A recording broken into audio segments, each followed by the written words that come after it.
Dootha media power of news. నమస్తే, welcome to Dootha media. నేను పవన్. ఒకప్పుడు తెలుగు రాజకీయాల్లో ఒక అరుదైన ఘట్టం చోటు చేసుకుంది. ఉమ్మడి ఆంధ్రప్రదేశ్ ముఖ్యమంత్రిగా ఉన్న సమయంలో వైఎస్ఆర్ పేరు కేవలం రాష్ట్రానికే పరిమితం కాలేదు. ఢిల్లీలో ఆయన పేరు వినిపిస్తే చాలు అక్కడి పెద్ద పెద్ద నేతలు దృష్టి ఒక్కసారిగా ఆయనపై పడేది. 2004 ఎన్నికల్లో కాంగ్రెస్ పార్టీకి ఆంధ్రప్రదేశ్ ఇచ్చిన ఘన విజయం వైఎస్ఆర్ను జాతీయ రాజకీయాల్లో ప్రత్యేకంగా నిలబెట్టింది.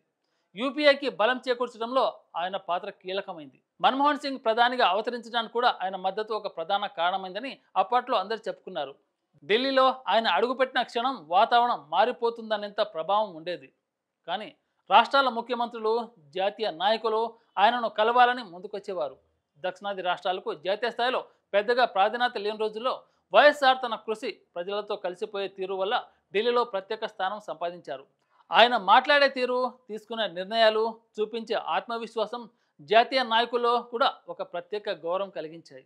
ముఖ్యమంత్రిగా ఆయన పనిచేసిన కాలం పెద్దది కాకపోయినా ఆ 5.5 ఏళ్లలో ఆయన చేసిన ప్రాజెక్టులు, రైతులకు ఇచ్చిన మద్దతు, సామాన్యుల కోసం రూపొందించిన పథకాలు జాతీయ స్థాయిలో చర్చకు దారితీశాయి.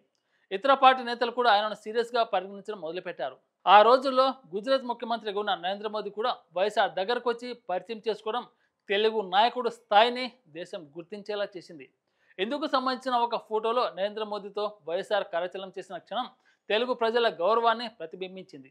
అది కేవలం ఒక ఫోటో కాదు, తెలుగు రాజకీయాల స్థాయిని దేశానికి తెలియజేసిన చారిత్రక సన్నివేశం. వైఎస్ఆర్ సాధించిన గుర్తింపు ఈరోజు కూడా ఉదాహరణగానే చెప్పబడుతుంది.